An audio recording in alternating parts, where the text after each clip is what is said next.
Some animals in the savannah are fearless, while others get killed before they even grow up. In this video, you'll live through 8 animals that have to fight just to stay alive. Starting with the first one, the scorpion. You slide out of your mother along with 7 other siblings. They start crawling onto her back as soon as they touch the ground, so you do the same. You climb onto her leg, move along her body, and find a space between 2 others. Your legs grip tightly, and you press down as her shell moves beneath you. One sibling slips, grabs on again, then settles. When the last one climbs into place, she begins to walk. As her body moves, one of your siblings loses grip and drops behind her. It tries to follow, crawling forward, but then a shadow sweeps across the ground and reaches it first. In a single movement, your sibling disappears. Then the shadow returns. It flies lower, and then drops fast. It's a bird. It strikes from above, dragging its claws across your mother's back. It doesn't catch anything, but the hit knocks 4 more siblings loose. They fall in different directions, and none of them get back up. Now only 3 of you remain. The bird circles once before landing ahead and lowering itself slightly as it steps forward. Your mother stops and turns, lifting her tail and waiting to see what it does next. The bird lunges and tries to bite from the side, but she moves quickly and stings under its wing before it can react. It pulls back and looks at her confused. She stings again, this time near the leg, forcing it to hop back and lift into the air. She watches as it flies away, then turns and walks again while your siblings remain where they fell. You adjust your grip and hold tighter as her movements continue. You got lucky compared to your other siblings, but next time might be different. Skip forward a bit, and you're 2 weeks old now. Your body no longer fits the way it used to. Each movement feels off. Your legs are unsteady and your shell too tight. The pressure builds until something gives and your back splits open. You crawl free, leaving the old skin behind. The new layer is darker, harder, and as it dries, your body begins to steady again. Around you, the others do the same. Some struggle, some finish quickly. When it's over, your mother lowers herself near a flat patch of ground, and this time, you climb down. Your legs touch the ground properly for the first time. The surface is rough but stable, and your claws make contact without slipping. You walk a few steps, adjusting to the way your new body moves. Others move in separate directions, spreading out across the space, but you don't follow them. You walk along the edge of a rock and wait. Your legs hold position while your tail stays raised. A termite walks by. It's slow and unaware of you. You step forward, grab it with your pincers, and drive your stinger into its body. The insect twitches once and then stops moving, so you begin to eat. Its body breaks apart easily. Nothing challenges you, and no one comes near. You consume every part of it before moving on. When you're done, you slip into a narrow gap between 2 stones and stop moving. Your body settles into place with your legs braced and your stinger pointed outward. You don't wonder where the others went. You don't look for them, you just wait for the next thing that moves. You're 1 month old now, moving further from the place you were born. As you push through a narrow path between 2 rocks, another scorpion steps into view. They're roughly the same size, with a raised tail and a stance that mirrors your own. You move slightly, adjusting your legs to keep your balance. They do the same. You take a slow step forward. They lower their body, just enough to signal readiness. Then, without warning, they lunge. You jump to the side, just missing the claws as they snap past your legs. You strike back, but your stinger scrapes their shell and slides off. Before you can even recover, they charge again, this time catching one of your legs and pulling you off balance. You twist and slam your claws into theirs. You manage to break free, but their tail lashes forward and strikes your side. The sting doesn't land deep, but it was very close to ending you. You circle once, both of you wounded and waiting for each other's next move. They lunge first. You slip beneath their claws, grab a leg, and drive your stinger into the soft gap behind their plate.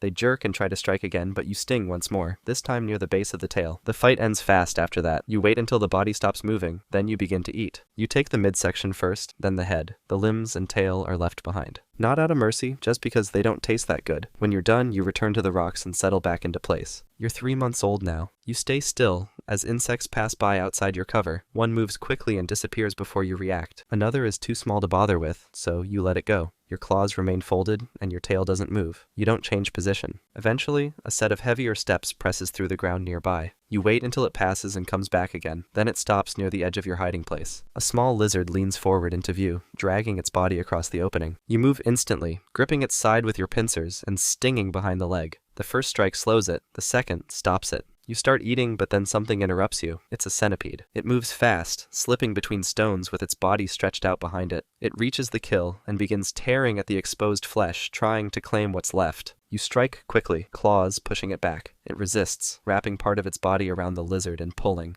You lunge again, this time driving your stinger into the soft underside near its head. The centipede coils sharply and retreats. It vanishes into the dark without another attempt. You return to your meal. The skin splits easily now, and the soft tissue pulls free with little resistance. You eat until there's nothing left worth keeping. It's the biggest thing you've killed, but it might not be the biggest thing out here. You're 6 months old now. You walk across the ground, placing each step carefully as your claws press into the surface. It's night, and your body glows under the open sky. The glow spreads across your shell, running from your legs to the tip of your tail. You don't feel it and you don't react to it, but it's there. You glow because your body reacts to ultraviolet light, and everything around you can see it, including what hunts at night. A snake notices you from a distance, its tongue flicking in short bursts as it tastes the air, tracking your scent. It's young and inexperienced, drawn by the faint glow from your shell promising something slow and edible. You pause for a moment. The snake stops too. You walk forward, and so does it. You both close the distance without rushing. Then it lowers its head and strikes. You flip onto your back, your claws pull in, and your shell faces the attack. The snake's teeth scrape against the armor and don't go through. It recoils, lifts its head again, and turns slightly to circle. You remain on your back, legs braced and tail curled inward. The second strike comes from the side. It's quicker and more precise, but you roll with the motion just in time. The snake hesitates now, head raised again, but its confidence has faded. You don't wait for the next strike. You flip forward and stab under its jaw. The snake twists, trying to pull back, and then strikes again. But this time the motion is clumsy. Its body is already slowing. You raise your tail once more and sting again. The reaction is instant. Its muscles seize. The head drops slowly, and the rest of the snake follows. You hold your stance a little longer, waiting until nothing moves.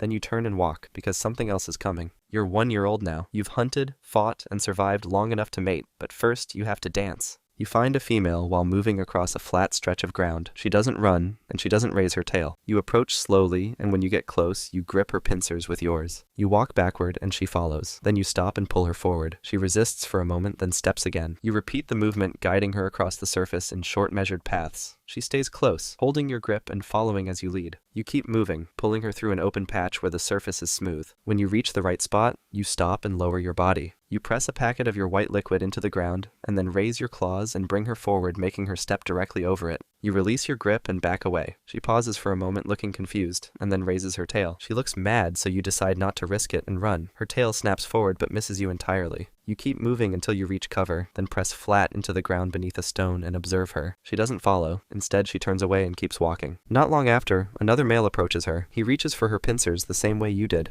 This time, she raises her tail before he even touches her. He reacts too slowly. Her sting lands in his side, deep in the soft joint between his plates. His body twists as the venom spreads and he becomes still. You watch from the shadows as she pulls him closer and begins to eat. You stay hidden and you don't try again. And honestly, you're not sure you ever will. Skip forward a bit, and you're 3 years old now. Nothing in this part of the world poses much of a threat. Most creatures give you space, and most things that once scared you no longer do. So when the ground changes beneath your feet, you don't stop. But this time it feels strange. The scent is sharp and wrong, but not alarming. You continue forward, passing over a patch of soil that's smoother than it should be. Then the first bite lands. You jump back instinctively, but another clamps down, then another. Tiny jaws pierce the softer joints between your limbs, and something acidic burns along your underside. What looked like dirt a moment ago is now a swarm. Ants flood over your legs and across your shell, small enough to reach places your claws can't. They move fast. Dozens of them pull at you from every direction. You slam your claws down, scatter a few, and try to back away, but your footing is gone. The swarm clings tighter, filling the gaps in your armor. You lash with your tail, but there are too many, and they're everywhere at once. You drag yourself toward the edge of the nest towards a rock. Your legs catch the edge and pull. The ants hold on, but eventually you reach it, and the swarm thins. One hangs from your leg, and you tear it loose. The rest retreat, staying close to their territory and defending the colony rather than chasing after you. You stay on the stone with one of your legs torn and another burning where the acid soaked through. But you survived. You don't return the way you came. You walk wide around it, because now you understand that not everything that kills you needs to be bigger than you.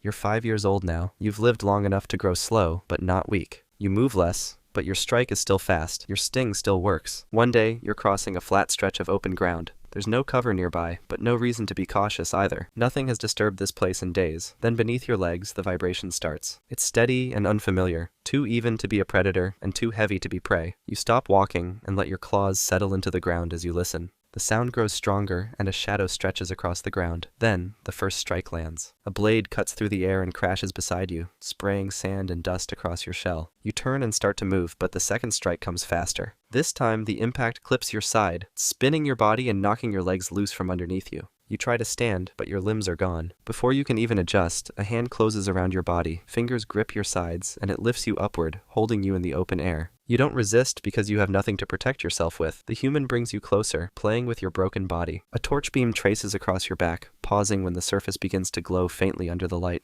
They turn you slightly in their grip, inspecting the patterns, the ridges, and the movement, or lack of it. Their hand lifts slightly, and your body is tossed to the ground. Not carefully, just thrown like whatever interest they had is gone now. You land on your back, and you don't move again. Your body still functions, but nothing inside tells you to rise. The human walks away, and when it's gone, the quiet settles over you once more, just like it always does. That was the scorpion. Next is the white rhino, hunted for its horn until nothing's left. You slip out of your mother and fall hard onto the ground. You lay there covered in fluids, waiting for something to happen. Then your mother slides her horn along your belly, almost knocking you sideways as she feels your shape. She backs away a little and poops nearby, because that's how rhinos communicate, and she's just letting everyone know you've just been born. You try to stand up, but it doesn't work. So your mother lowers her head again and uses her horn to lift your body up, helping you rotate and find balance. You stand up properly, weighing almost 50 kilograms, which is almost as much as a small human adult. Then, an older calf charges at you from the side. It's trying to test your strength, but you're too small to stand your ground. Your mother steps forward without a sound, her body blocking the older calf before it can get too close. The older calf snorts once and backs off, deciding you're not worth the effort today.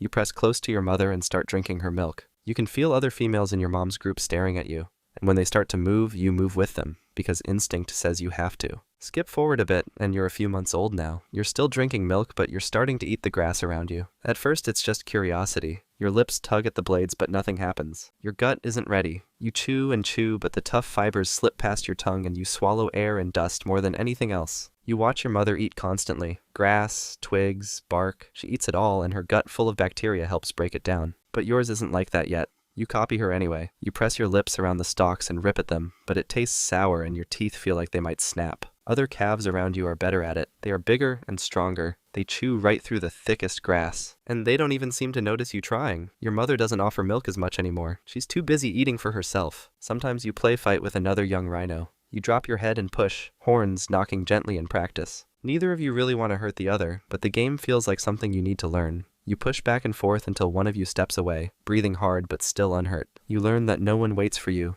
No one feeds you for free. Every mouthful is yours to fight for now. Grass has almost no calories, but you keep chewing because that's what your body tells you to do. You're 2.5 years old now. Your mother has a new calf growing inside her and she doesn't have time for you anymore. One morning, she pushes you with her horn.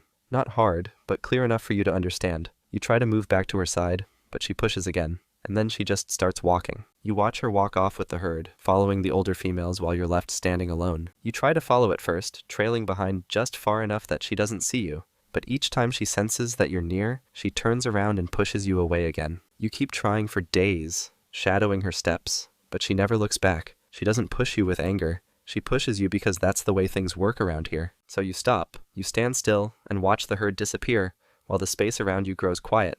Then you turn and walk in a new direction. For the first time, you have no one to follow, no horn to shelter behind, but you push through and move slowly, testing every patch of grass before you eat, stopping at every waterhole to smell for crocodiles. One afternoon, you pause at a pool. A warthog steps out of the mud, shaking water from its bristled back. It sees you and freezes. You don't move, and neither does the warthog. You watch each other for a while, not sure what the other will do. Then it snorts and lowers its head, pawing at the dirt. The movement is sudden and loud, and without thinking, you drop your horn. The warthog charges at the same time, and it happens in a blink. Your horn drives straight through its side. It squeals and twists, but it's already over. You pull back, watching as the warthog collapses in the dirt. The life in it leaves fast. You don't know what to do. You stand there for a long time, staring at the body and the blood on your horn. You learn that not everything that moves wants to hurt you, but you're built to kill when it happens anyway. At night, you stand under a tree, your head low, listening for anything that might come. You learn to read the ground. The smell of fresh dung, the mark of another rhino's horn against a trunk. You keep moving, not because you're hunting for something, but because instinct says you have to. You're young and alone, but you're not lost. You're just learning how to be your own rhino. Skip forward, and you're 5 years old now. Bigger, heavier, and nearly weighing a ton. But you're not safe. Out here, nothing is. You're grazing near a dry riverbed, head down as you tear at the grass. The sun burns hot on your back. Then you feel it, a ripple of movement in the shade. You turn your head and see them. It's a pride of lions, crouched low, watching your every move. They move slowly, patiently pressing towards you with each quiet step. You step back, but the ground softens as you walk closer towards the river's edge. You smell the water and the crocodiles. One lion steps forward. She lunges, claws out, and you react. You drive your horn up, and her body lifts clear off the ground. You swing your head hard. She lands in the river with a splash. The water breaks open with crocodiles. They lunge, tearing her apart. You swing your head back around. Another lion charges. You lower your horn and catch him in the shoulder. He pushes back, claws scraping across your skin, but your horn cuts deep. You swing again, knocking him away. He falls sideways and rolls to his feet, blood running down his leg. He doesn't come back. 2 more lions close in from opposite sides. One rushes first with its teeth bared. You meet her head on, slamming your horn into her side. She grunts and pulls back, but you twist and drive your horn deeper. Then she goes down, kicking once before she goes still. The other lion comes from behind. You turn and swing your head, but his teeth clamp around your neck. You slam backward into him, your horn scraping his shoulder as you shove him away. He backs off for a second and then he runs. The last lions turn and vanish into the bushes. You stand still, watching them go. You snort once and stamp your foot. The river is quiet now, the water red where the first lion fell. The crocodiles slip back under the surface. You watch them go, then you turn and walk away, your horn wet with blood, leaving the river and the broken ground behind. You're 12 years old now, no longer a calf and no longer following anyone. This is your space to claim. You walk slowly, stopping at an acacia tree and drag your horn across the bark, stripping it back to white wood. You back up, turn slightly, and you drop your dung in a pile,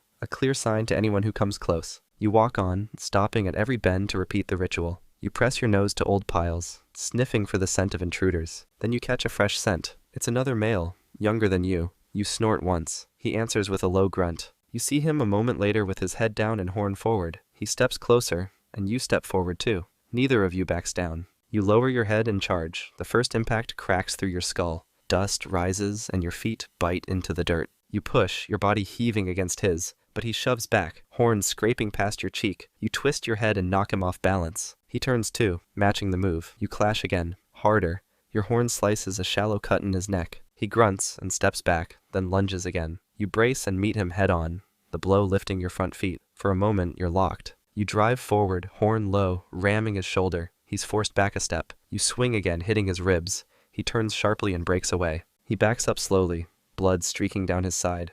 You stay still, every muscle ready, but he turns away. He leaves, slow and stiff, vanishing into the trees. You snort once more and then turn back to your path. This is your space now, marked in dung, in scratches, and in the blood of the challenger who just left. Skip forward a bit, and you're 15 years old now, a fully grown bull with a territory that's yours alone. You've spent years making sure every path and every tree is a message. This is your space. You don't share it. Then one day, a female appears at the edge of your territory. She stands still, testing the air, checking your scent.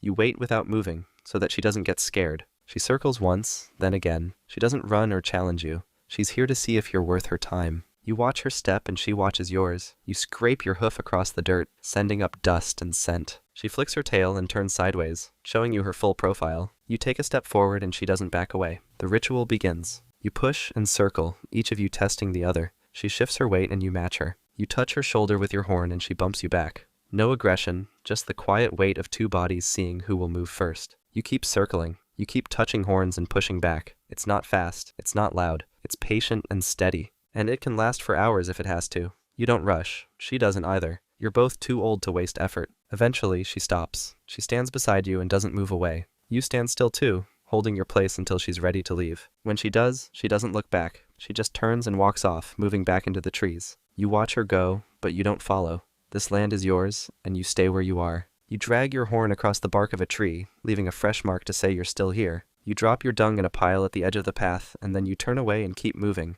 knowing that every part of this place still belongs to you. You're 25 years old now. You graze alone at dawn, head down, tearing at the dry grass. You don't see the men hidden in the trees. You don't hear them either. Then a sharp crack splits the air. Your front leg folds beneath you, but you don't fall. You brace and push, blood already wet on your skin. You start to run, but then another crack follows. The bullet misses. You keep going, every step a drag forward. A third shot punches into your side. It knocks you sideways, breath ragged in your chest. You push forward one more time, but your leg won't hold, and you crash down on your side. The ground is cold and rough. You lay there, breathing hard while the men walk out from the trees. They don't speak or rush. One of them kneels by your head. He pulls a knife from his belt and starts cutting at the base of your horn. The blade scrapes through skin and bone, sawing in slow strokes. Blood drips down your face. You feel the knife, but you don't move. Your body is too heavy to lift anymore. The horn cracks away in pieces. They push the fragments into a canvas bag, wiping the blood from their hands. Rhino horn sells for thousands of dollars. It's ground to powder and sold as medicine, even though it does nothing. Some of it is carved into handles for knives, and some of it is kept as trophies. The men don't take anything else. They turn and walk back into the trees, the bag filled with what they came for. They leave you in the dirt and no one comes back. The flies find your blood first, crawling across your skin as the sun climbs higher. Your horn is gone, worth more than most men earn in a year. But your body stays behind, half covered in dust. You don't stand up again. You don't move. You're just another piece of this land now, fading back into the ground. That was the white rhino. Now meet the honey badger. Always picking fights it can't win. You're born underground. In a burrow your mom didn't bother digging herself. The first thing you hear is your own squeaking, which doesn't exactly sound intimidating, but don't worry, you'll grow into your attitude soon enough. For now, you're blind, bald, and hungry, with no idea how much of a headache the world is about to become for you, or how much of a headache you'll become for the world. Mom, for her part, doesn't have time for soft moments. She's busy warding off anything that thinks this burrow looks inviting. You're too small to notice her snarling at predators twice her size, but if you could, you'd probably take notes. At this stage, life is simple. You eat, sleep, and occasionally try to bite your mom's tail when she's not looking. It's not a bad setup, but in a few months, things are going to change. By the time you're a few months old, you're starting to tag along with mom on her daily rounds. She doesn't explain what's happening, you're expected to figure it out on your own. Your first lesson? Bees. Lots of bees. She leads you to a hive and starts ripping it apart like she's owed money. You hang back, mostly because the noise is terrifying, but also because the bees look mad. They swarm her, stinging her face, her paws, her everything, but she doesn't flinch. Why? Because she knows what's inside. Honey and bee larvae. That's the good stuff. Eventually, she grunts at you, which is the honey badger equivalent of saying, "Your turn." You edge closer, swipe at the hive, and immediately regret your life choices when a bee stings your nose. You yelp, fall over, and scramble back. Mom doesn't help. She just keeps eating, like this is all part of the process. And maybe it is. Over time, you get the hang of it. By get the hang of it, I mean you stop crying when the bees sting you and start focusing on the reward. It's not exactly fun, but it's effective. You're learning one of the most important rules of honey badger life. Pain is temporary. Snacks are forever. By 6 months, you're starting to venture out on your own. Mom still keeps an eye on you, but she's giving you more space to make mistakes. And mistakes, it turns out, are plentiful. Your first attempt at hunting is laughable. You spot a scorpion and decide it looks slow enough to catch. It isn't. It dodges, stings you on the paw, and scuttles away while you roll around in frustration. The sting doesn't kill you. Honey badgers are famously hard to poison, but it stings enough to make you rethink your approach. Your second attempt is slightly better. This time you go for a lizard sunbathing on a rock. You crouch, wait, and then pounce. The lizard darts away, but you manage to grab its tail. It thrashes, you thrash harder, and somehow, you end up with your first successful kill. It's not much, but it's enough to make you feel invincible. Spoiler, you're not. At about a year old, Mom decides she's done babysitting. One day, she's just gone, leaving you standing in the middle of the savannah with no backup plan. Welcome to independence. Your first solo days are a mix of wins and disasters. You've learned how to scavenge, so you manage to scrape together meals here and there. Small mammals, eggs, and the occasional insect. But you've also learned the hard way that not every fight is worth picking. A particularly bad run-in with a porcupine leaves you limping for days, your pride as bruised as your paw. Slowly, though, you find your rhythm. You stop charging at everything that moves and start figuring out which prey is worth the effort. Scorpions? Sure. Snakes? Absolutely. They're full of protein and, more importantly, don't scare you. Venom? You laugh at venom. Well, not laugh exactly, but you shrug it off like it's a mild inconvenience. One cobra bite later, and you're snoozing under a tree, letting your immune system handle the details. By 2 years old, you've built a reputation that even the savannah's big players respect. You're not exactly a heavyweight. Most predators outweigh you 10 times over, but what you lack in size, you more than make up for in attitude. Lions, leopards, hyenas, they've all learned one important lesson. Messing with you isn't worth the headache. You might not win every fight, but you don't fight to win. You fight to make it unbearable for everyone involved. Take that time you stumbled upon a leopard guarding a fresh kill. Any sensible animal would have walked away. After all, leopards don't share. You, however, looked at the leopard, then looked at the kill, and decided it was your turn. The leopard growled, low and menacing, like it was daring you to take one step closer. So you did. Then it snarled and lunged forward. You lunged back straight at its face. For a moment it was a game of chicken, except with claws and teeth. The leopard, clearly unamused, took a swipe at you. You dodged and responded with a full-on charge. It hesitated, probably running a quick risk assessment. You were smaller, sure, but the sheer audacity was clearly giving it second thoughts. Finally, it sighed, or something close to it, and slinked off into the bushes, leaving you victorious. You dragged the carcass away like this had been the plan all along. But it's not just the big predators you have to deal with. Sometimes it's a pack of wild dogs sniffing around your dinner, or a cheeky jackal thinking it can sneak past you unnoticed. You don't discriminate when it comes to picking fights, big or small. If something crosses your path and looks like it might be a problem, you're going to make sure it regrets the decision. For most animals, survival is about avoiding conflict. For you, it's about doubling down until everyone else gives up. Not because you're stronger, but because you've decided you are. Confidence, it seems, is half the battle. By 3 years old, you're ready for a place of your own. The problem is, space doesn't come easy. Every decent patch of land is already taken, so finding territory isn't about location, it's about negotiation. And by negotiation, I mean biting, growling, and generally causing a scene until someone backs down. Your first attempt doesn't go well. You wander into what looks like unclaimed land, only to realize it belongs to an older honey badger who isn't thrilled to see you. There's no warning growl, just a blur of claws and teeth as it lunges at you. The fight is quick, brutal, and ends with you limping away, slightly wiser, but no less determined. It's fine, you didn't want that patch of land anyway. Eventually, you find a spot that's just right, enough cover to hide, plenty of prey nearby, and a water source within reach. Unfortunately, it's not unoccupied. A jackal seems to have laid claim, but unlike the honey badger, it's not as interested in fighting. You chase it off with a snarl and a half-hearted charge, and just like that, you've got yourself a new home. Territorial life is straightforward. You patrol the boundaries, sniffing around for intruders and marking your space as you go. If something crosses the line, a curious mongoose, a wandering fox, you handle it swiftly. Most animals get the message after one encounter. The few that don't, well, you're happy to remind them. The routine isn't glamorous, but it works. You're hunting, sleeping, and occasionally causing trouble, which is about as close to domestic life as a honey badger gets. By the time you're 5, you've got this whole honey badger thing down to a science. You've built up enough scars to tell 100 stories, though you'd never bother to share them because bragging isn't your style. Your territory is secure, your hunting skills are sharp, and most predators know better than to test you. Life is steady, predictable, even comfortable. Hunting becomes less about survival and more about efficiency. You've learned how to conserve energy, which means waiting for the perfect opportunity to strike. A fat rabbit, a slow bird, or even an unguarded snake's nest can keep you fed for days. Once you've eaten, you retreat to your den for a nap, where you'll stay until hunger drags you back out. It's a simple life, but it suits you. Still, time catches up with everyone. By 8 or 9, you're not as quick as you used to be.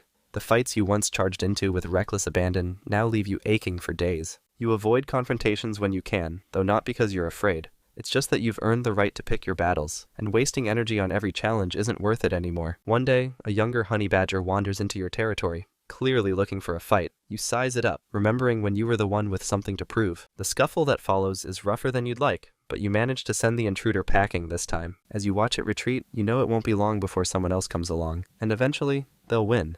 That's just how it goes. The end, when it comes, is quiet. You've spent years fighting, hunting, and carving out your place in the world, but now you're tired. You find a shaded spot under a tree, curl up, and let the savannah carry on without you. There's no fanfare, no grand exit, just a quiet moment of peace. Somewhere out there, another honey badger is starting its own journey. Maybe it's biting its mom's tail for the first time, or maybe it's charging headfirst at something much bigger than itself. It doesn't matter. The cycle continues, just as it always has. You didn't leave a legacy. You didn't need to. For the years you were here, you lived exactly as a honey badger should. Stubborn, fearless, and utterly unstoppable. And that's more than enough. That was the honey badger. Next is the pangolin. Walks around slowly and gets grabbed like it's nothing. You're born in a burrow somewhere in Africa. Your mother nudges you forward with her snout, signaling for you to climb out. Your first mission is simple. Cling onto her back and don't fall off. Baby pangolins ride on their mother's tail for weeks, because their legs are too small and weak to keep up with the speed their moms move at. Your mother doesn't feed you yet. First, she needs to find food herself. She starts walking, her claws pressing into the soil with every step. She scrapes at the ground with her claws and tears the surface apart, but she finds nothing. So she keeps walking while you cling onto her tightly, trying not to fall off. Finally, she finds what she was looking for, an ant mound. She smashes her claws into it, ripping it open, then slides her long tongue inside. When she pulls it back, ants stick to it in clumps. The mound defends itself. Soldiers rush out, climbing onto her legs and then up toward you.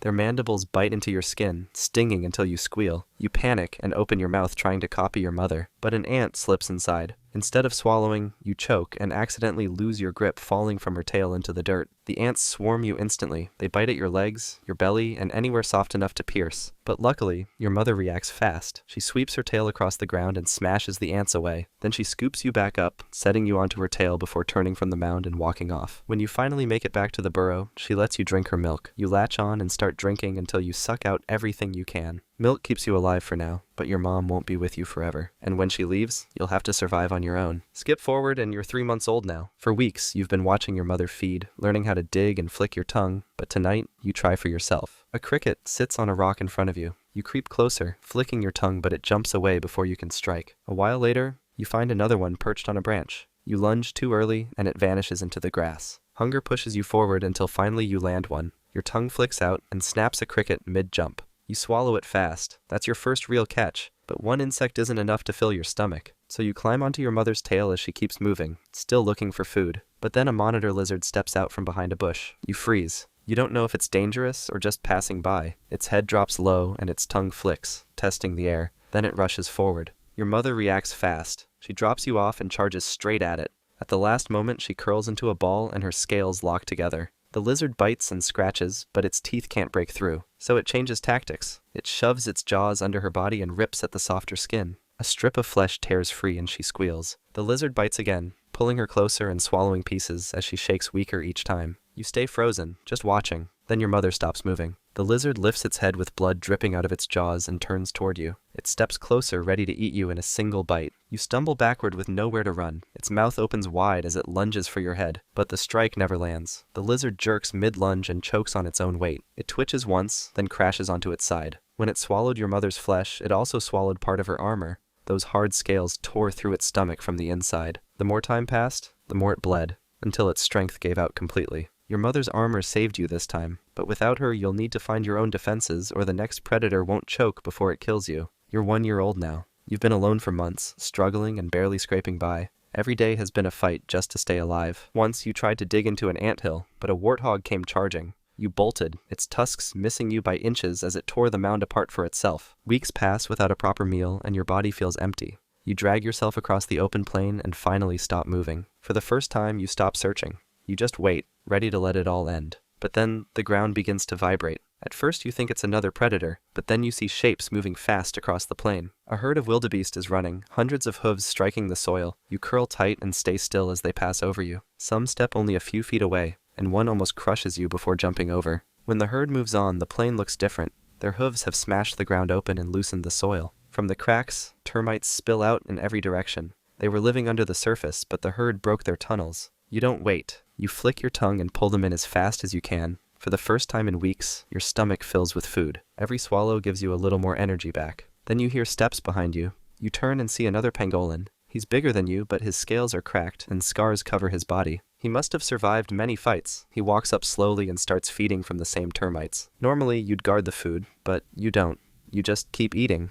Watching him scarred but still alive, you realize you don't have it as bad as you thought. Skip forward again, and you're 2 years old now. You're heavier and stronger, but every night still feels like a test. Your armor has saved you before, but today you'll learn whether that's enough. The smell of honey guides you through the grass. At the base of a tree, you find a hive split open with wax spilling out. A honey badger crouches there with its face buried in the comb. You walk closer, hoping it might leave some behind, but the badger notices. Its head snaps toward you and it charges instantly. On instinct, you curl up into a ball. He attacks by scraping his claws against your armor, but nothing breaks through. The badger starts circling, frustrated. The badger growls and swipes again, but when you stay locked tight, it hesitates. You sense the pause, so you unroll fast and slam your tail into its snout. It reels back, and you rush forward, slicing its side with the sharp edges of your scales. It stumbles and tries to lunge again, but you explode forward and whip him once more. The cuts open deeper. The badger stops, then collapses on its back and goes still. For the first time, you've stood against a predator and won. You stand over the badger's body for a while, then turn around and dig into the hive, swallowing honey and grubs until your belly is full. Every bite tastes like victory, but predators won't be your only problem forever.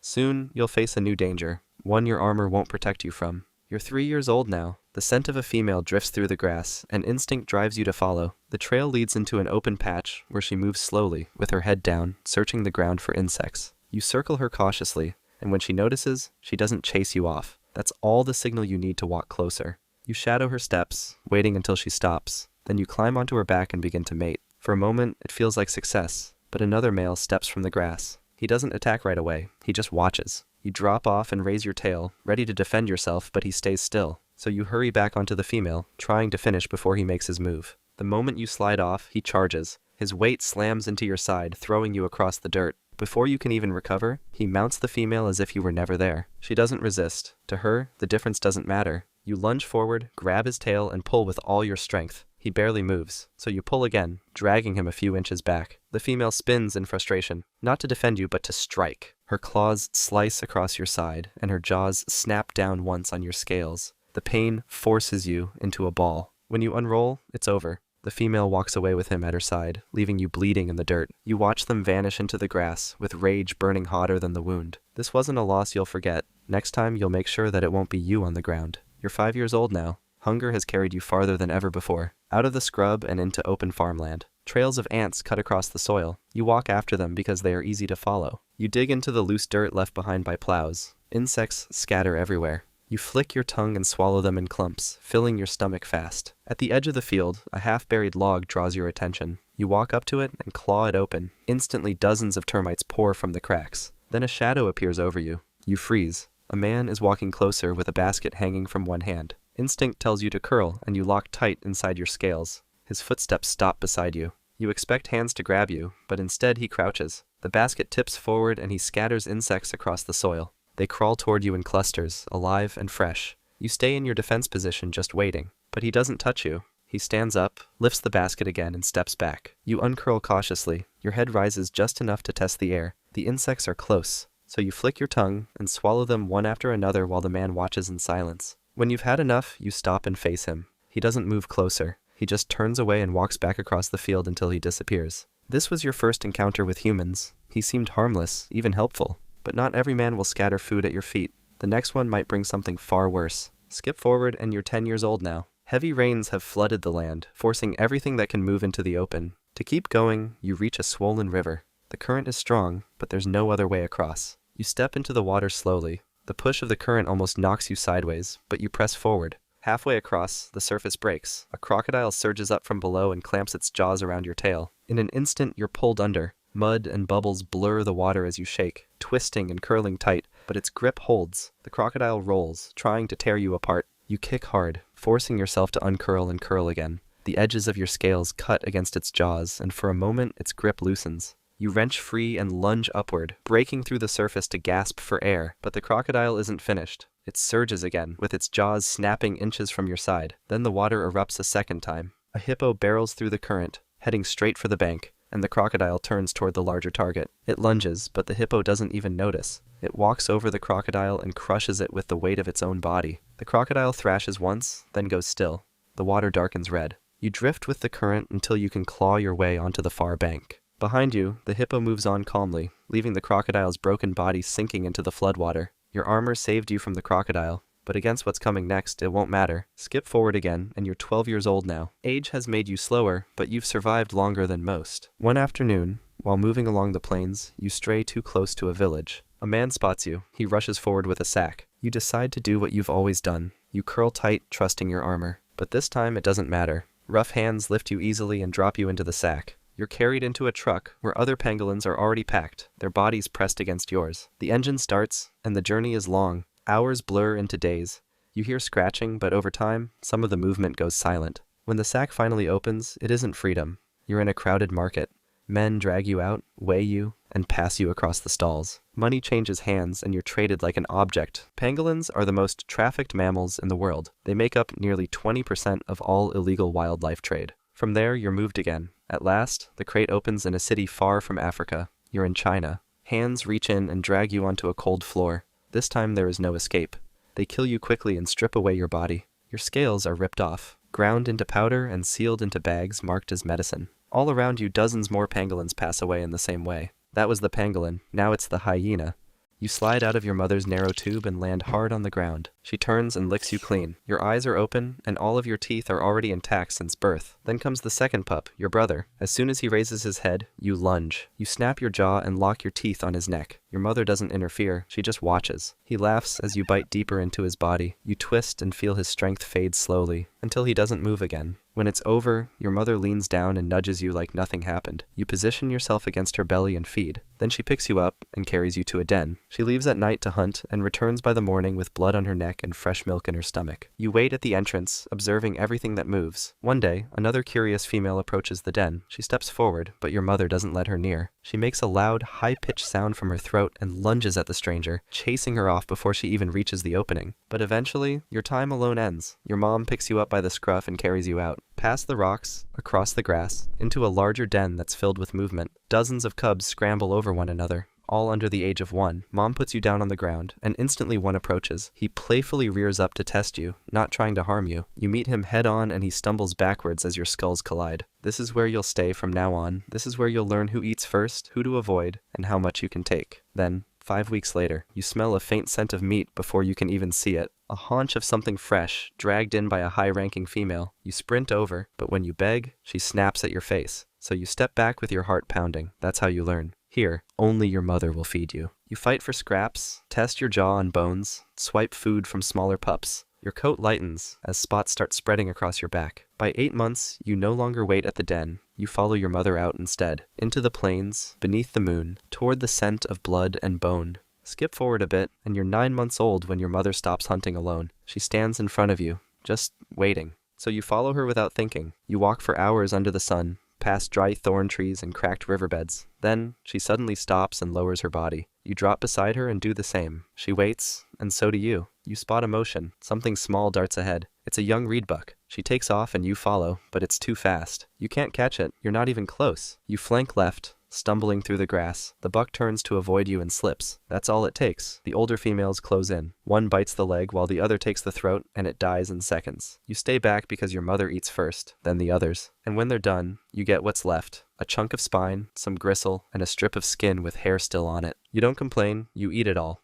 Then, a week later, she takes you out to hunt again. Just the two of you. You stay low behind her as she moves through the grass. Up ahead, a small warthog grazes alone. It doesn't see her. She crouches, then breaks into a run. You chase after her with your legs struggling to keep up. The warthog hears too late. It bolts and zigzags, but your mother cuts it off. She lunges and clamps down behind its shoulder. It squeals and kicks, but she doesn't let go. You reach them just as the warthog goes still. She steps aside and you move in and tear at the soft belly, biting through skin for the first time. It's warm and heavy, nothing like milk. This was actually the peak of your life. From now on, it's going to get much worse. You're 2 years old when everything changes. Your mother stops waiting for you. She doesn't call. She doesn't look back. One morning, she walks off and doesn't return. So you leave too. You don't have a plan. You just walk. Past the old den, through dry brush, away from every scent that meant safety. By nightfall, you've crossed into another clan's land. They see you right away, but no one attacks. Not yet. You keep your head low and your ears tucked. You show your belly to cubs half your size. Because it doesn't matter who you were before. Here, you're nothing. You follow behind the others at a distance, never too close. You don't eat first or second or at all most days. You wait for scraps, and sometimes you get lucky and they let you have them, but most of the time they don't. At night, they sleep together in a tangled pile. You find a patch of dirt away from the group and curl up alone. The other males are older and higher up in the hierarchy. They've been here longer than you, and that's all that matters. They feed before you, mate before you, and even get groomed before you. You're not even part of the group yet. You're just a shadow following behind. One day, you find a stripped bone by the edge of camp. You drop beside it, ready to chew what's left when a younger female walks up. She stares at it, and you hesitate. Then you let out a soft, uncertain growl, but she lunges before you even finish the sound. Her teeth slice your face, and she throws you down. You don't fight. You just wait for it to be over. When she finally leaves, you don't move right away. You stand still, watching her walk back to the group. This is how your new, miserable life starts. 1 year later, you're still at the bottom, but you've learned how to survive. One morning, the group moves. 2 females in front with another male beside them. You follow behind like always, not expecting anything. But then something runs. It's a rabbit moving fast through the grass. The females start chasing it. You run too, not because you think you'll catch it, but because your legs move before you think. The hare darts right, then left, and the others veer off to cut it off. You cut through the middle, crashing through the bushes and come out ahead. The rabbit is already turning when your jaws close around its spine. You bite down hard. It kicks once, then goes still. You hold it down until the others arrive. Then you back off without a sound and let them take it. That's the rule, but they all saw what happened. Later that night, while the group settles down, one of the females comes near you. Not close enough to touch, but close enough that you know it's not an accident. The next few nights, you keep near her. She doesn't growl and doesn't chase you off, so you groom her when she stops walking. Then one morning, she slows down. She moves her body and lifts her tail. You drop your head, ease to the side, and mount gently from behind. A few minutes later, it's done. She walks away without looking back, and you don't follow. No one says anything, and no one moves you up the hierarchy. You don't think about her again, and you won't care about your offspring, even if they survive. That's not your role. The female won't let you near them when they're born. She'll raise them without you, protect them without you, and if they ask who their father was, she won't know either. Because she'll do this again with every male in the group. The more she mates, the better her odds. That's just how it works, and you don't take it personally. Skip forward a bit, and you're 5 years old now. Over the past few months, you've been introduced to stealing food from lions. It's how you've managed to survive this long without hunting every night. Lions do the hard work, and you just show up after. It usually happens near water. You smell blood in the air, follow the trail, and find a half-eaten carcass with a lioness still chewing on it. If you come alone, she chases you off, but if there's 5 or 6 of you, she leaves. She snarls, swings a paw, maybe snaps once, but she knows she's outnumbered. Sometimes you catch her just as she's finishing the kill. Other times, you come for the scraps. It doesn't matter what it is. If it fills your gut,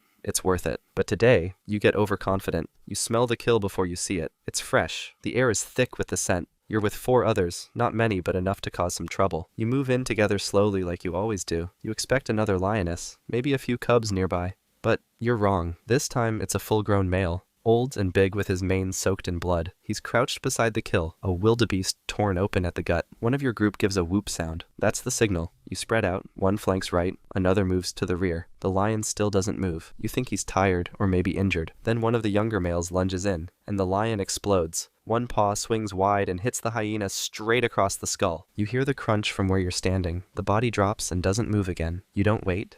You run. You hear heavy steps behind you closing in fast. The ground shakes with each stride. You know he's chasing you. Then it happens, a loud scream coming from behind. You glance back and spot one of the females down. She tripped, and the lion is already on her. His front paw is pinning her spine. He bites into the back of her neck and she goes limp almost instantly. Her legs twitch once, then stop moving. He doesn't chase anyone else. That's what saved you. You keep running until your breath gives out and your legs can't hold your weight. When you finally return to the group, they don't look at you. The kill is gone and so are 2 of the others. That night you go hungry, but you're alive, and that's enough. A few months later, all the females start moving toward a noise in the distance. You follow them because they forced you to. You don't know what it is at first. Then you see the other clan. They're spread out across the hills standing tall. This isn't a hunt. It's a fight for territory. One of the females gives a long whooping call and that's all it takes. The 2 sides charge. You hit a male head on and both of you go down. You sink your teeth into his shoulder while he snaps at your neck. You twist and bite again. Then something rips behind you. You turn and pain explodes down your back. A female from the other side has you by the tail. You scream and kick,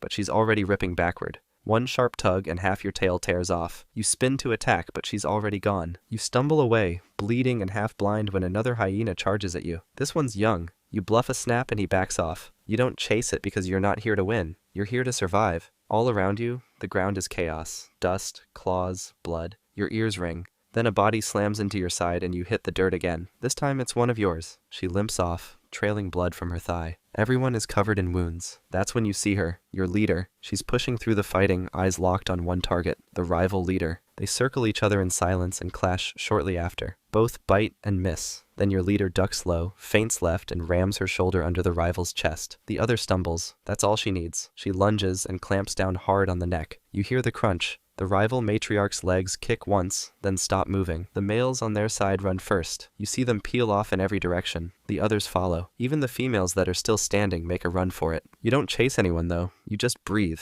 Some hyenas from your group drag others by the scruff. Some don't get up at all. But the line holds, and you've proven that the ground belongs to you. Skip forward, and you're 6.5 years old now. That's old for a hyena. Most of the ones you grew up with are already gone, but somehow, you're still here. You wake with the rest of the group, but no one greets you.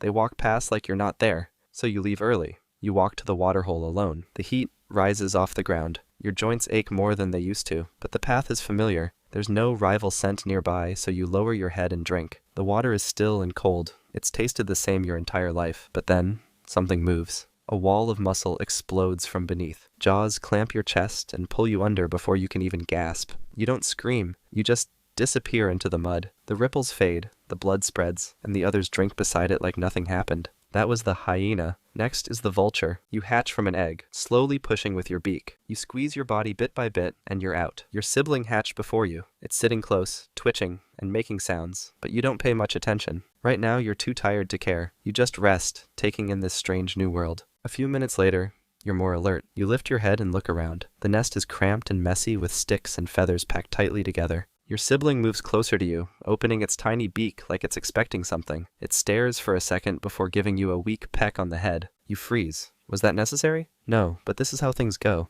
The pecking gets more aggressive. It pushes you, snapping at your head like it's trying to say, "I was here first." You try to push back, but you're not strong enough yet. You wobble back and almost fall onto your side. This goes on for a while, a weird, clumsy fight that neither of you are winning. Eventually, you both tire out and collapse. For now, it's a draw, but then something incredible happens. Food. A shadow passes over the nest, and a massive beak lowers toward you. You feel something soft and warm hit your face. You open your beak, and the food drops right in. It tastes strange, but you swallow it without question. Your sibling gets fed next, gulping its portion in one bite. For a moment, everything feels peaceful. You sit next to each other, full and content. But peace never lasts long in the nest. The days pass, and you're starting to get stronger. Your legs hold your weight now, and your wings are finally stretching out.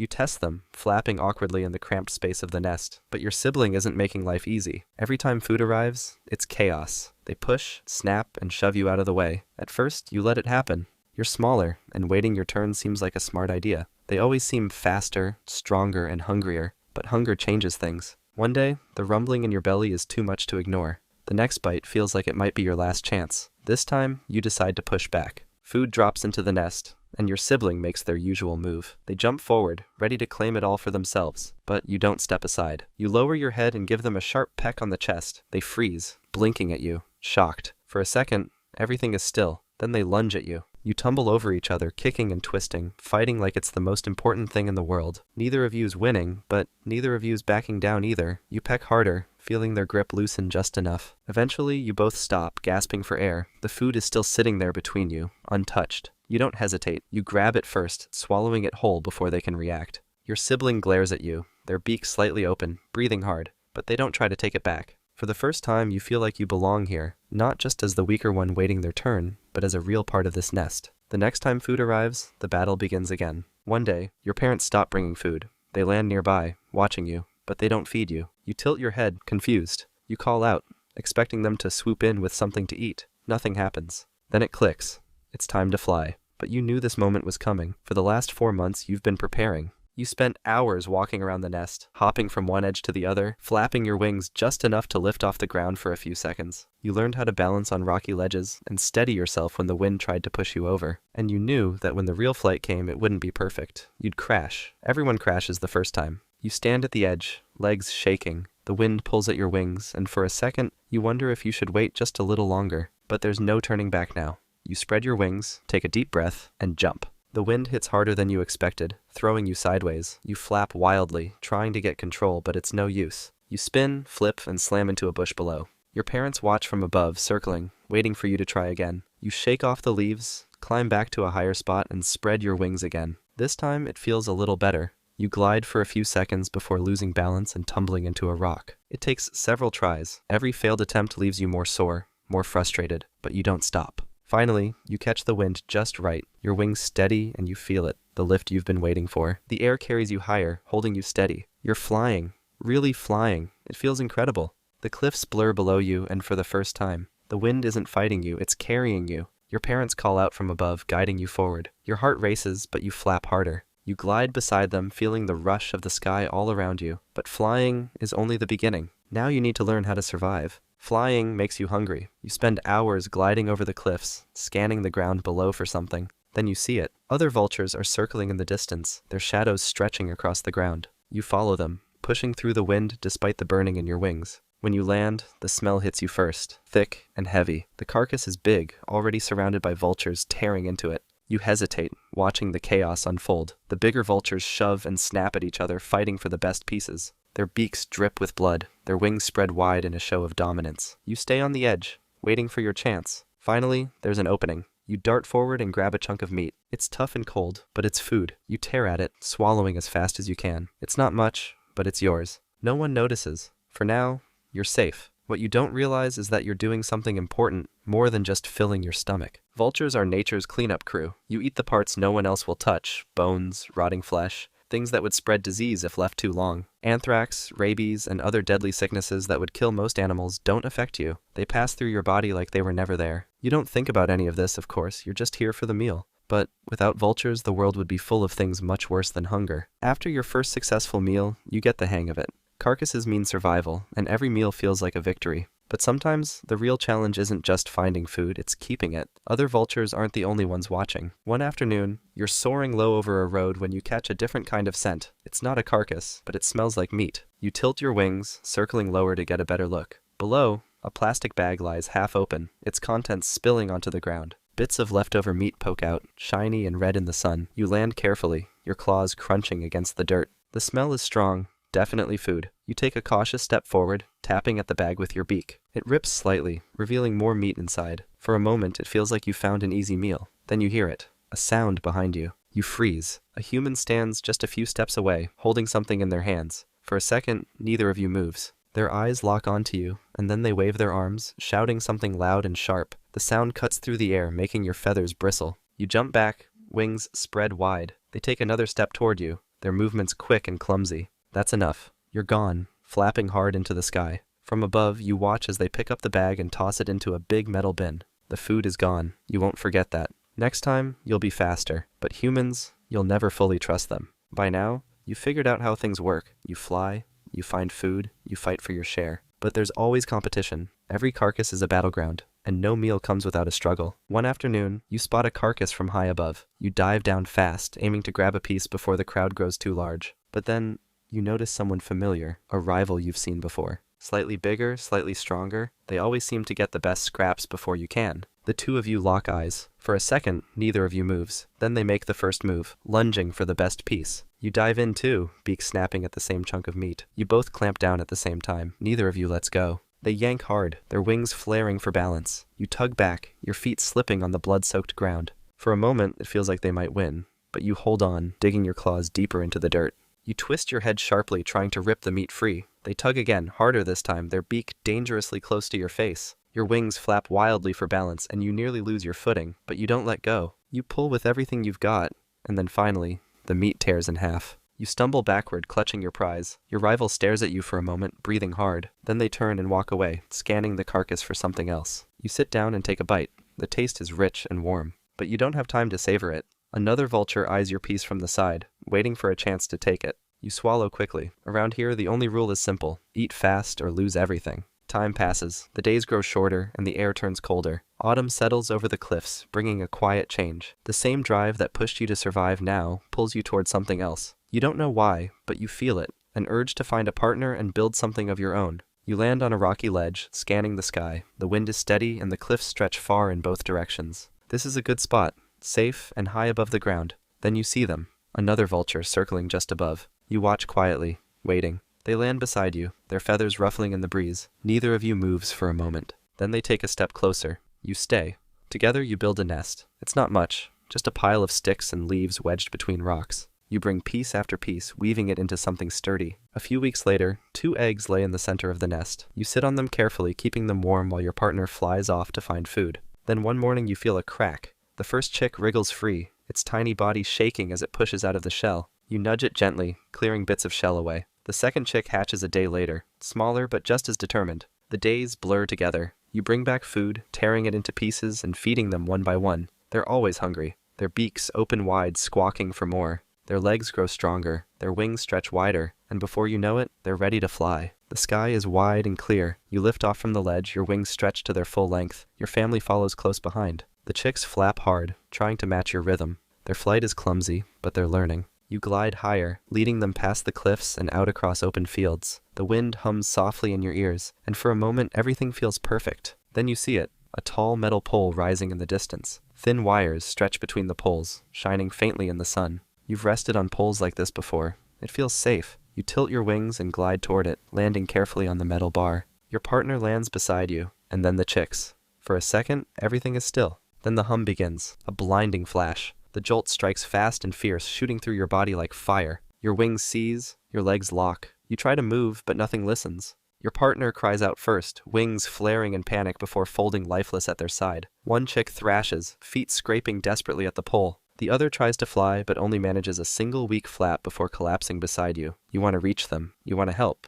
But you can't. One by one, they fall. Their bodies slump against yours, motionless. The sky tilts. The world spins. The hum fades into silence. High above, other vultures glide peacefully, circling in wide, lazy arcs. They don't notice. They never will. That was the vulture. Now meet the leopard. You are born as an African leopard, hidden inside a cave deep in the savannah. Next to you lies your sibling, born just before you. Neither of you can move much, so you just stay there pressed against the ground. The cave is small, a simple hole in the side of a mountain, but it is safe for now. Your mother is here, exhausted but alert. She hasn't eaten in days. Pregnancy took everything from her, and giving birth drained whatever was left. She needs to hunt. She stands over you and your sibling for a moment, then turns and disappears out of the den, leaving you both alone for the first time. Outside, your father is patrolling. He has fought hard for this land. He killed for it, bled for it, and he will do it again if he has to. This is his territory, and nothing steps onto it without consequences. Then, something moves in the distance. It's a lion. Your father freezes, his eyes locked onto the intruder. The lion sees him too, but does not stop. Your father moves first, charging without hesitation. He knows he cannot win, but running is not an option. The lion is too strong. It pins him down, its massive jaws closing around his throat. And within seconds, it's over for him. Inside the den, you and your sibling are unaware of what just happened. You don't know that your father is gone, that the land you were just born into no longer belongs to your family. You just lay there waiting for your mother to return. Before she reaches the cave, she stops. Her body goes still. Her eyes locked onto the scene in front of her, her mate motionless in the dirt, and the lion standing over him, its eyes already scanning the area. She rushes inside the cave and sees you and your sibling. She only has seconds to decide. She grabs your sibling first, pulling them into her jaws. Then she reaches for you but stops. She can't carry both. If she tries, she won't be fast enough. The lion is already moving. She has no choice. She drops your sibling, grabs you instead, and runs. She does not look back because she knows the truth. The den is no longer safe, and the land is no longer hers. Your father is gone, but you are alive, for now. A few weeks in, and you've gotten used to your new den. Your legs are still weak, and your eyes are barely open. The outside world is not for you yet. Your mother is gone most of the time. She needs to hunt because without food, neither of you will survive. She returns just long enough to feed you, and then she disappears again. Then one day, she leaves as usual. You press against the back wall of the den and wait. That's when you notice something moving at the entrance. A long shape slides inside. It moves slowly, its body pressing low against the ground. It's a snake. It slithers across the dirt, moving closer towards you with every second. It is not here by mistake. It knows what is inside. You want to run, but you can't even walk yet. Your legs are useless. You press against the wall as far back as you can go, but the den is small. The snake keeps coming. It's close enough now that you can see the slow flick of its tongue, tasting the air. Then the entrance darkens. Your mother is back. She jumps forward, snapping her jaws around the snake's body before it can react. She bites down, her teeth cutting deep. The snake twists, but she holds on. After a while, the snake stops moving. She drags the body outside and disappears again. She doesn't even check on you. You survived, and that is enough. But now you understand. Even inside the den, you are never truly safe. You are a few months old now. Your legs are stronger. Your eyes are sharper. You don't just crawl anymore, you can actually run. But you have never hunted. Not yet, at least. Your mother leads you outside, but this time something is different. She moves low through the tall grass, silent and focused. She is not hunting alone. This time, you're involved. Ahead, you spot a young warthog that digs at the ground, completely unaware that you and your mom are here. It's small but also fast. If it sees you, it will run, and you don't want that to happen. Your mother signals. It's time. You don't hesitate. You run forward with her. The warthog lifts its head, but it's already too late. Your mother is already there with her teeth closing around its throat. You jump onto its back, sinking your claws into its rough skin. It moves violently, trying to shake you off. It kicks back, and one of those kicks barely misses your face. You hold on tighter, digging your claws in deeper. The warthog flips over, but it doesn't stop struggling. Then your mother's grip tightens, and just like that, the fight is over. Its body goes limp. Your mother does not hesitate. She drags it down, pinning it beneath her paws. You step back, breathing hard and watching as she starts eating. But then, she does something new. She lets you eat. You move forward cautiously. You have never tasted fresh meat before. You bite down, tearing a piece away. The warmth, the texture, it's nothing like the milk she once gave you. It's so much better. This is your reward. You are around 12 months old now. Your instincts are better, and you no longer need your mother to survive. She knows this, and that's why for the past few weeks, she has been pushing you away. At first, it wasn't obvious. She still shared her kills, but she made you wait longer before letting you eat. She stopped grooming you. She started hunting alone more often and leaving you behind. Then one day, when you tried to follow her, she turned and snapped at you. Not as a warning, but as a message. It was time to leave. She didn't chase you off, but she didn't have to. She made her kills further away, forcing you to hunt for yourself. The first time you tried, you failed. You got too close and moved too fast, causing your prey to escape before you even had the chance to strike. The second time you did better. You stalked a small antelope. You moved slower this time, keeping your body low and waiting for the right moment. When you finally pounced, you landed on its back with claws digging in and teeth closing around its throat. From that point on, you didn't need her anymore. After she noticed, she stopped waiting for you. You were not her cub anymore. You were competition. That's why you left. The land stretched endlessly ahead of you. Tall grasslands, dry riverbeds, jagged cliffs. You avoided the scent of other leopards trying to stay out of their territory. You moved through open land where no one would chase you off. 50 kilometers, then 100. The land changed, but you kept going. Then finally, after a long trip, you found it, a stretch of land with no markings and no scent. It wasn't perfect, but it was yours. For the first time, you were alone and you were ready. Skip forward a bit, and you've been alone for months now. Hunting is no longer a struggle. You don't just chase prey, you stalk it and break it down piece by piece until it makes a mistake. You have killed before, but never something this big, an impala. It took patience. You stayed low in the grass, waiting and watching. The herd moved, and you moved with it. You kept your eyes locked on a single target, the one that lagged behind. It wasn't weak, it was just careless, but that was all you needed. You lunged forward, exploding from the grass. The impala turned too late. You were already there. It kicked, trying to escape, but your claws found their mark digging into its flesh. You held firm, tightening your grip, waiting as the kicks grew weaker until finally it went still beneath you. You should have dragged it somewhere safer. You should have climbed it into the trees, but you didn't. You were too hungry. You crouched over the carcass, breathing hard, feeling the warmth of the fresh kill beneath your paws. You didn't waste time. Your teeth sank into the flesh, tearing away the first bite. It was the best meal you've had in days. But before you could swallow, something moved in the distance. It was hyenas. There were 2 at first, then 3, then 4, and finally 5. They spread out, circling around you, knowing they didn't need to rush. They were not here to fight you.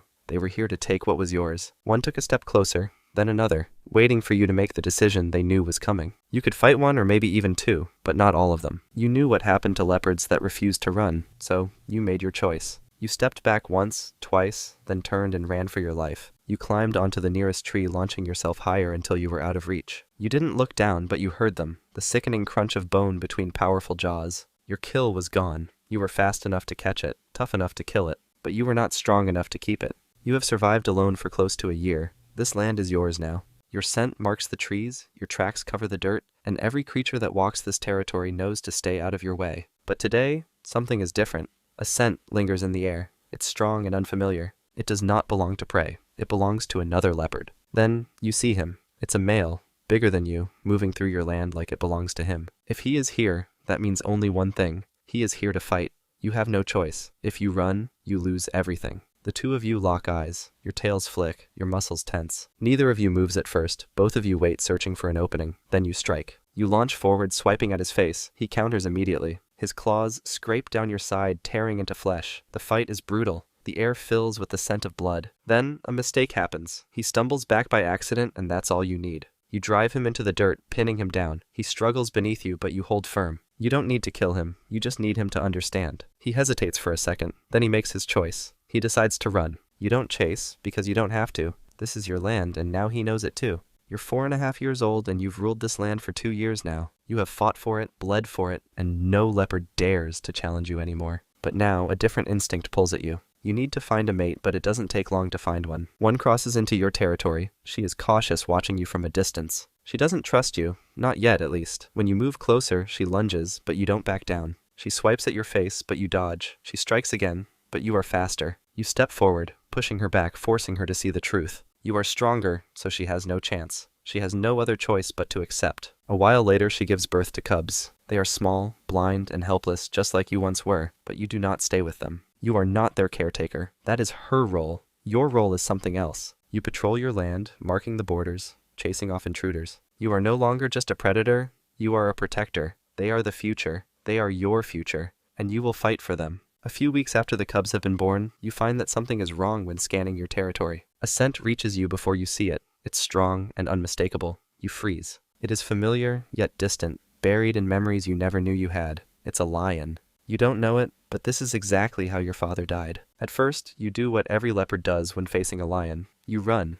Your muscles burn as you push forward, bounding toward the trees, trying to reach the safety of the branches. But this lion is fast, too fast. You feel the weight before you even hear it coming. It slams into you, knocking you to the ground. Pain explodes through your body. You kick and twist, struggling to break free. If it pins you, you are dead. Then you see an opening. You don't hesitate. You twist violently, slipping out from beneath its grip, scrambling to your feet and running as fast as your body allows. You don't stop.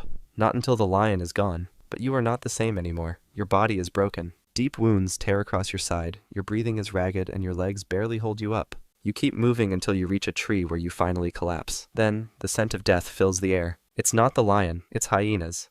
They do not need to chase you this time. You have no strength to move, no strength to fight. One steps closer, then another. You don't even struggle. You know this is your last moment. And just like your father before you, you do not survive. But your cubs will, and one day, they will walk this land just as you did. That was the leopard. Finally, the hippo. You slide out of your mother and sink straight to the bottom. The water closes over your head, but you don't panic. You don't even know how. Then, your mother swims beneath you and pushes your body upward with her snout. Your head breaks the surface and you take your first breath. You weigh 45 kilos, with a gray-pink skin that's covered in red blood-looking fluid. It's a natural sunscreen to help protect your body from being burnt from the sun. Then your mother drops you back into the water. You crawl onto her back and lie flat. It's the only dry ground you'll have for days. On day 5, you learn how to keep your head above water on your own. You can hold it there long enough to see what's around you. Your mother still helps when you tire, but you're learning how to be more independent quickly. Later that day, a bull passes near the herd. You only see his back, but the others make room. No one challenges him or looks him in the eye. He's massive. Over 3,000 kilos with his teeth curved out like bones pulled from the earth. He doesn't need to fight.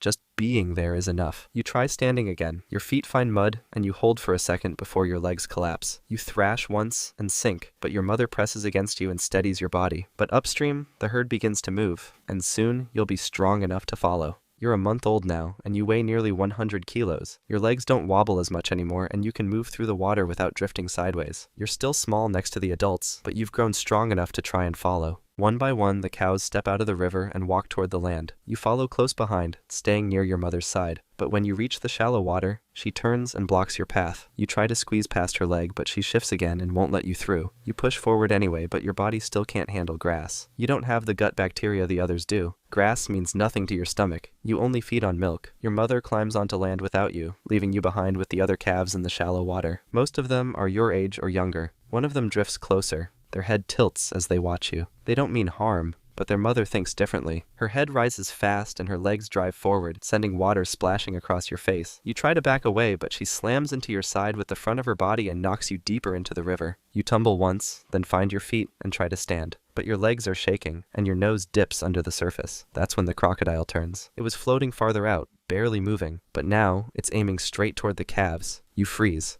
But before you can do anything, 5 cows rush from the land. They form a wide line across the river and keep walking, their steps pushing waves ahead of them. The crocodile doesn't test them. It drifts for a second longer, then sinks without a splash and disappears below. You breathe hard and push back toward your mother's side. She doesn't say anything. You're only a month old, but you're starting to understand what kind of place this is. Skip forward a bit, and you're 1 year old now. You weigh around 250 kilograms, and your teeth have pushed through. They're short, still inside your lips, but heavy enough to feel with every bite. This is the first time you graze for real. You pull grass with your mouth, chew it, swallow it, and it stays down. The milk still comes, but not as much. You feed beside your mother, then wander a few steps away. Another calf walks past. He brushes your side as he moves. You don't think much and just swing your head hard into his side. He turns and drives forward. Your skulls slam together and mud flies as your legs push for ground. You twist your weight into him. He shoves back just as hard. You slip once, then find balance again. Then his mouth snaps under your chin. Not deep, but just enough to scare you. So you stop moving. He holds still for a second, then steps away. You don't follow him. You walk back toward the river alone. Your legs feel heavy. Your ribs sting, but you carry the weight and don't look back. Then he lets out a sharp, high noise. Not from pain, but like he wants everyone to know he won. But before the sound finishes, a female is already moving. She runs down the slope and slams into the calf with her chest. The impact folds the body inward and sends it sliding through the wet soil. This isn't a charge of rage. The calf crossed a line and that's all it takes. This place runs on boundaries, and some of them are invisible until you're punished for crossing them. The mother tries to intervene. She steps forward, but there's no one to blame and nothing left to fight. The calf twitches once, then goes still, head half submerged in the shallow water. By sunrise, the herd has already begun moving downstream, but the mother of the dead calf stays. She circles the body once, then lowers her head and just stands there. You follow the herd, quiet now, moving with the others, and for the first time, you understand what happens when you don't stay in line. You're 7 years old now. Your tusks have grown thick and curved, just long enough to do real damage if you ever use them. You spend your days near the middle of the river, drifting between the cows and calves, close enough to feel like you still belong. But you're too old now. The others can feel it, and so can the bull. He doesn't charge right away. He watches you first. Every time you get too close to the females, his body moves, a small step forward or a tilt of his head. But then, one morning, he stops pretending that he doesn't care. You don't see him coming until the water explodes beside you. His tusks slam into your ribs and your whole body lifts off the ground. You hit the mud hard, roll once, and land flat. Your legs thrash, pushing against the riverbed. You try to stand, but the weight of the hit is still in your bones. He doesn't chase. He doesn't need to. You get up and leave, and that's all he wanted. You sleep alone that night farther downstream. You watch the herd from a distance, the shapes of their backs just visible in the moonlight. You're not one of them anymore. Now you have 3 options to choose from. You can try to join another herd. You can find a quiet bend in the river and try to build your own. Or you can stay like this, alone, and live that way for the rest of your life. You decide to go with the first option, as it seems the easiest. After a few days of walking the banks, you find a group near a wide curve in the river. There's a bull, but he looks smaller than yours was. You approach slowly, keeping low in the water. You stay near the edge and don't move toward the females. You just wait, hoping he'll let you stay, but he doesn't. He turns fast, opens his mouth, and runs at you full speed.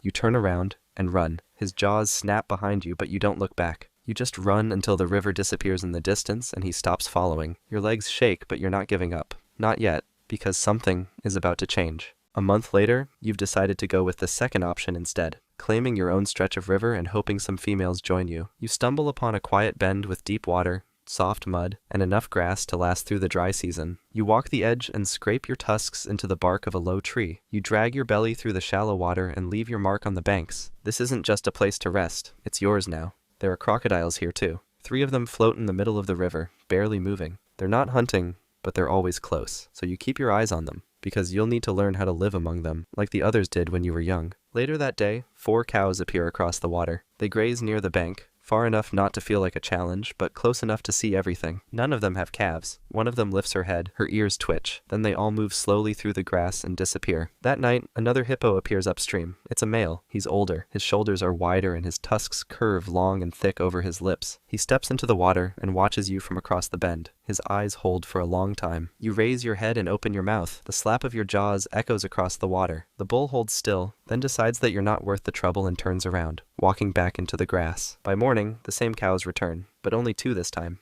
They cross the river and walk onto your side. They start grazing close by, calm and steady, as if they were always meant to stay. You're 15 years old now. The river runs low this year, the banks wide and dry, and the grass grows farther from the water. You spend more time walking the edges than swimming. You graze close to your cows, but your eyes scan the trees every few minutes. This is your land, and you've kept it for 8 years. But now someone new is here. He steps out from the tree line, and doesn't stop when he sees you. He just keeps walking, heading straight toward the spot you marked days ago. You lift your head and yawn, giving him a warning. But he doesn't react. He keeps coming, so you start walking toward him. You meet on dry ground. His head drops, and yours does the same. Then he runs forward. His tusk catches your side and pulls your skin, but you twist and push back with your shoulder. Your legs dig into the dirt as you shove forward. He presses hard, but you lean heavier. Your teeth snap near his jaw, and he throws his weight sideways. You both stumble, but he charges again. This time you brace and slam into him, chest to chest. The hit shakes your body. You bite again, and this time your tusk scrapes along his neck, and he screams through his teeth. He backs away for a moment, but you don't give him time. You move forward and hit him again, lower this time. Your tusk catching the skin just above his front leg. He turns and tries to swing back, but his footing slips. That's all you need. You step into him with everything and knock him down. His body rolls once before stopping in the dust. He breathes hard, then gets up and walks away. You're bleeding from your side, and your leg shakes under your weight, but you stay standing. One of the cows who watched from nearby walks over. She grazes beside you like nothing happened. The other doesn't leave either. You've kept the land. This part of the river is yours, and you're not giving it up for anyone. Skip forward a bit, and you're 30 years old now. While walking around, you notice one of the females giving birth. You watch the calf try to stand, legs shaking in the wet grass, and something settles inside you. This is what you fought for. Long days in the sun, nights soaked in mud, the sound of the herd moving behind you. It feels quiet now, but the right kind of quiet. The dry season comes late. At first, you barely notice, but then the clouds stop forming, and the ground starts to harden. The grass becomes thin. The water pulls back. You walk farther to feed, leaving deeper trails in the mud. The cows move with you at first, then they start spreading out. You don't think much of it. You've seen seasons like this before, but this one doesn't end. Each morning, the river is lower than the day before. At the far end of the bend, there's still a patch of grass that hasn't dried out. You guard it and wait, but then one of the cows leaves. A few days later, the second one goes. You don't stop her, you just keep eating, but your strength isn't the same. The wound on your side from a fight months ago opens up again. You drag your leg and find a pool that's barely deep enough to cover your body. One night, something splashes nearby. You lift your head just enough to see 2 crocodiles floating near the edge. Their bodies don't move, and their eyes stay open. You stare back and wait. Then one of them slides forward. The other follows. They reach you without a sound. You try to move, but your legs don't lift. You feel the first bite at your side, then the second at your neck. You twist hard and break free. Your legs scrape against the mud as you pull yourself toward the bank. One of the crocs bites again but loses grip. You crawl out of the water, dragging your body across the ground. They don't follow. You find shade beneath a bush and stop moving. The wounds bleed slow. You try to breathe deeper, but it hurts. By sunrise, your body's still. The river runs quiet, and that's where it ends. Life in the savannah might be rough, but there are other animals who have it way worse. Trust me, it's wild. Check out the video and see for yourself.